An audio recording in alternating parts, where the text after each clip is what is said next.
Само за залесяване. За озеленяване основно като е сам, защото 7-8 години. Значи 2 години е стояла в семенище и после е школувана така наречено. За пета поредна година провеждаме кампания по продажба на коледни дръвчета в контейнери в полза на живата ЛХ. Идеята ни е след празника всеки закупил своето коледно дръвче да го засади в парк ли, в градина ли, по този начин да го направим съпричастни към нашата работа.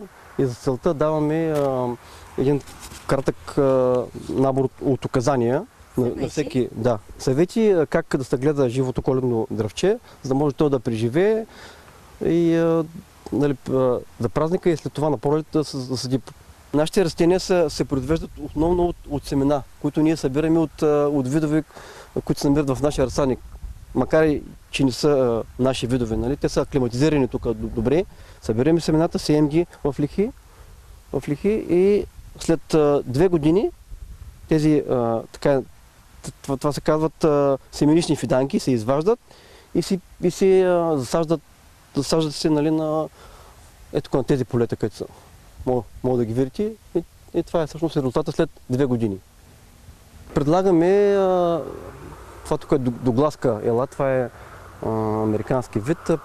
Предлагаме гръцка ела, това е гръцка ела и испанска ела и по-нататък имаме черен бор. Най-много се купуват елити, защото те са най-близки до коледното дръвче, но някои харесват и черния бор. Значи, в принцип, много се купува елата, испанската ела, защото тя е много гъсто облистена. Това е на испанска ела. Цените са от 20 лева са най-малките до 56 лева са най-големите испански или които са, нали, в контейнери от 65 литра.